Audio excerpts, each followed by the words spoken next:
What's going on, everybody? Welcome back. Happy Wednesday. Pretty crazy. We've already made it halfway through this week and even halfway through February now, as we're getting past February 15th now. So crazy stuff. It feels like every week goes by a little quicker, and 2023 has just kept on going by like that. But I think part of the reason might be just because of how crazy the weather has been so far this year. Feels like the second we are done with one storm, we're right on to another one, and that is continuing right now as we have severe weather and snow to worry about today, tomorrow, and through the rest of this work week before a much nicer weekend is ahead for us. So we're going to talk about that in today's video. We're going to break it all down for you, talk about each region, each threat, and that's the plan for today's video. If you're new here, welcome. Go ahead and consider subscribing if you haven't already.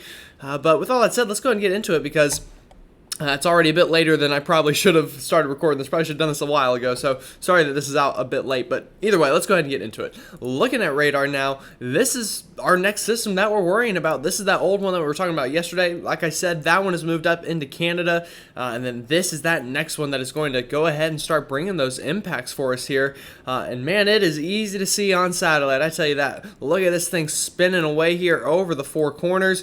You can see by this just big area of unsettled weather here. We've also had some kind of cloudy, showery weather through sections of the southeast today, but this is that main storm system right here over the four corners, and that's what's going to cause that severe weather as well as snow for a lot of us over the next couple of days. So looking at those hazards, this evening we've got winter storm warnings locked in place all across most of Colorado, Kansas, southern Nebraska, northern Missouri, through Iowa, up through Chicago, and then into Michigan as well, having those advisories. So a lot on the way. Then we also have, a severe thunderstorm watch in effect here for sections of Oklahoma and Texas, that is. So we do expect those storms to begin to fire this evening, and that is going to help to cause some of those problems. But first off, I just want to give you kind of overview of this system, and then I'll break down each individual threat for you. So this is that low pressure system. As we get into tonight, we're going to get that snow to break out in the northern end of it, and then those severe storms on the southern and eastern end of this system. So that'll start tonight. I'll back this up a little bit. You can see those storms will begin to fire over sections of Oklahoma, Texas, and then up here through the Mississippi River Valley, before eventually going into tomorrow. All of this unsettled weather shifts off to the north and east. And then, that's going to continue to move through the country tomorrow afternoon, and then tomorrow evening as well, bringing some more rain and snow for some of us. And then, luckily, as we get into Friday, I think most of this gets its way kind of offshore, especially Friday evening, and we have a much nicer weekend in store for us.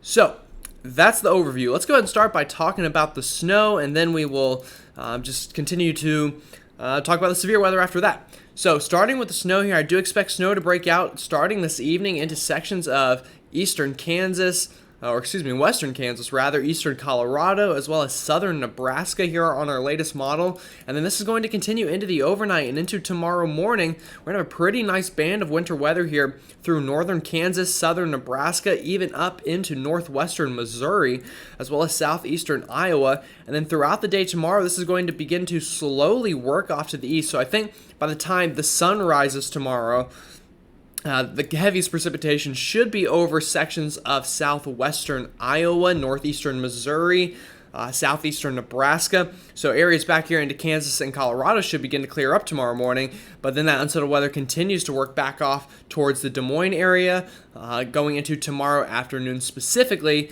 before this entire section of the country really clears out going into tomorrow evening. So how much snow are we talking through this section of the country? I do expect that bullseye to be right over northern Kansas here into southern Nebraska. Wouldn't be surprised, 6 to 12 inches seems like a pretty safe bet here through this section of the country. And then those areas that are kind of on the outer fringe of this will have a bit lower in terms of those snow totals, especially back here towards kind of the Texas Panhandle and Oklahoma Panhandle, especially the northern side there of the Texas Panhandle. Looks like more of a 1 to 3 inch type storm, but also another bullseye here into southeastern or southwestern. Again, sorry, I'm getting my directions mixed up today. Southwestern Iowa, but nothing out of the ordinary for this time of the year, but still definitely enough snow that definitely needs to be talked about. So taking a look now here at the Midwest, pretty quiet day today. We've had that change is going into tomorrow morning. This is when that system begins to work its way in. That snow will come in from Iowa and then eventually work its way tomorrow afternoon up into Chicago, southern Wisconsin, central Iowa seeing some of that snow at this time. And that continues, and that snow should pick up and become pretty heavy by the time we get into tomorrow afternoon throughout much of Chicago, especially the northern suburbs of Chicago, I think, and then southern Wisconsin, eastern Iowa, before eventually this thing gets going into sections of Michigan going into tomorrow evening. And then we finally clear out later tomorrow evening into Friday morning, although we will have some snow squall action to worry about here coming off of the Great Lakes on the back side of this, but a much nicer Friday in general throughout this region of the country. Taking a look at that total snowfall, again, it's going to be a pretty narrow band, but a pretty potent one, that is, from northern Chicago, again, up towards right through the heart of Michigan, really. I think 3 to 5 inches is a pretty safe bet. And then we will have some areas here, I think, potentially into northern Indiana on the Great Lakes there, whenever that snow squall comes in on the backside, could definitely produce some higher localized totals on the back end of this. But, overall, a pretty healthy snowstorm here for a lot of us in this part of the country.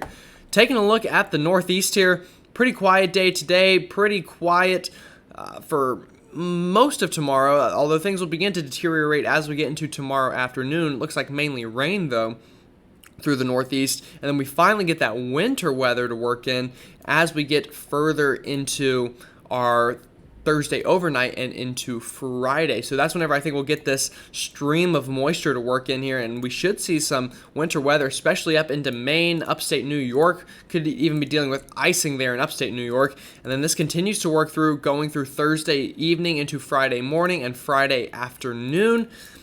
Before eventually going into Friday night, this will clear out. Unfortunately, this is as far as our model goes, but I don't really expect any winter weather at all for the I-95 with this system. Up into Maine, sure, but Boston southbound, not really looking like much. I think really upstate New York, higher elevations of Vermont, New Hampshire, and then up into Maine, we'll definitely see some winter weather with this. But for those of us along the I-95, not really much to talk about. I do expect a pretty good amount of snow and sleet up here into northern Maine. Extreme northern upstate New York, Vermont, New Hampshire, 6 to 12 inches again, I think is a pretty safe bet through here. And then areas to the south of there, 1 to 3, 3 to 5 inches is a bit more likely. And something I will share real quick is the ice that we could be dealing with here. And I'll go ahead and move this ahead into time. Again, we could have a pretty big swath of ice with this to worry about. So those areas to the south of that heavy snow, I think, some places could see 1/4 of an inch of ice in isolated spots, but I think 1/10 of an inch is going to be more widespread here through southern Maine, kind of the central part of New York, and then southern Vermont and New Hampshire as well. So that's that's kind of the snow side of the system. Now we still have to talk about the severe weather side. So we'll start with tonight and then go into tomorrow, and we'll kind of begin to break down this threat for everybody. And hopefully you feel a little bit more informed by the end of it. So, looking out for tonight, this is whenever the severe weather threat's really going to begin. And it's not very often we see these things begin in the overnight. Normally they start in the day, then go into the overnight. But today's a little different. It's going to start tonight and then go through tomorrow afternoon. So, I think these storms will begin to fire this evening around Dallas up through southeastern Oklahoma. And then through the overnight, work their way through Arkansas, and then eventually into eastern Tennessee, western Tennessee. I don't know what I'm doing today with my directions. Sorry. Western Tennessee, northwestern Mississippi. Maybe I should get a sticky note actually, and put it on my laptop with the different directions. That might not be a bad idea since I can't seem to remember north, south, east, and west. But anyway, going back to the weather. Tonight will be a pretty dangerous night through these areas, so you definitely want to stay informed. Make sure you have your weather radio on tonight if you have one of those, just so you can get those warnings if a tornado warning is issued. And with that, let's go ahead and take a look at the future radar for tonight. So again, going into tonight, really about 9, 10, 8 o'clock maybe even, this kind of little section of storms is going to begin to fire over Oklahoma before really getting going, I think, around midnight. And then as we get through the overnight, we're going to get this continued round of storms even into tomorrow morning here through sections of Arkansas, northern Louisiana, western Mississippi and western Tennessee, and you can see some of these storms kind of have a discrete look to them, so that's something we're going to have to watch out for. That just means that it's going to be a little bit easier for these to rotate. So looking at those tornado ingredients, going into tonight, I mean, we got some pretty serious numbers here in the southeastern Oklahoma. Over Arkansas, you see these numbers really piling up before eventually the atmosphere loses a bit of that juice going later into tonight. So this model is a bit further to the west here compared to the Storm Prediction Center, which has that guidance over here for the more severe weather. So we'll see, but either way, I can tell you somewhere here in this kind of circled area is going to see some tornadoes tonight. That I feel pretty confident in. Tomorrow, though, this threat shifts further to the east, and you know, it's crazy to see this. This threat's going to go all the way from Buffalo, New York, and I want to remind you, this is February, Buffalo, New York, all the way down to Baton Rouge, Louisiana, New Orleans, Tallahassee, Biloxi, Mobile, and all points in between from Nashville, Birmingham, Tuscaloosa, all these places under the gun for that severe weather tomorrow. So let's go ahead and time this out for you. Pretty quiet tonight through these regions, but once we get into tomorrow morning, look at these cells beginning to fire, and these look pretty discrete. So these cells down here into Dixie Alley, I'd really be worried about for some tornado potential, because these look pretty isolated, meaning they can really kind of create their own environment, feed off of that, and begin to rotate. I wouldn't be surprised to see even a strong tornado tomorrow afternoon here through sections of Tennessee, Alabama, Mississippi, and even up into Kentucky here. And then the further north you go up here into Ohio, you're dealing with a bit of a different kind of setup, but still a tornado potential, although I think winds will be a bigger deal kind of the further north you go, and then tornadoes being a bigger deal the further south you go with this system. But nonetheless, that will continue into tomorrow afternoon before eventually we get into tomorrow evening in the afternoon, or tomorrow evening, sorry, and the atmosphere, rather, loses some of its kind of ability to create some of these storms, and then it kind of just becomes this shield of rain with some embedded thunderstorms that will eventually move east and into the Carolinas on Friday, although not expecting much severe weather at that point. So looking at those tornado parameters here, again, you can see that flares up tonight, calms down a bit before tomorrow afternoon. We get another kind of flare up of these storms right here through the heart of Tennessee, Mississippi, Alabama tomorrow afternoon. That's where I think we're going to have that highest tornado potential.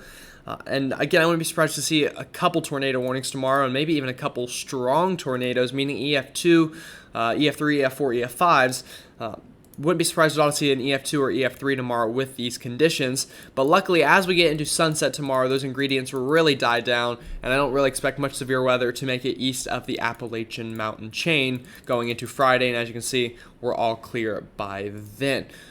So after that, we will have a cold weekend and much drier, nicer weather. But then going into the long term, this kind of 6 to 10 day period, that southeast ridge is going to really take over. And I mean, it's going to be warm. I'll just tell you. I wouldn't be surprised to see us get into the 80s here in sections of the southeast over the next 6 to 10 days. I really wouldn't, especially down here into Georgia, southern kind of South Carolina, down into Alabama. I really wouldn't be surprised at all to see 80s.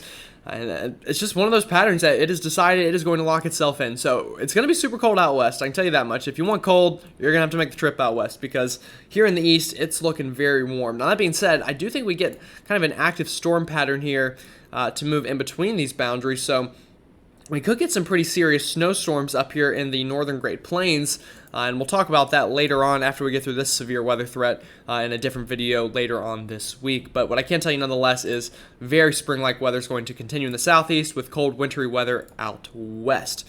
So that's all I've really got for today's video. I'm sorry this one's coming out a bit late. Wednesdays, I'm just busy with class. My last class doesn't really get out till about 4:30, and then I try to eat and try to get some homework done. So that's my excuse I've got for you today. But again, if you enjoyed the video, let me know. Also, if there's any questions I didn't answer that you'd like me to elaborate on, let me know in the comments, and I can try to answer those for you. But with all that said, hope you have a great rest of your Wednesday. Stay safe out there, and I will see you all tomorrow.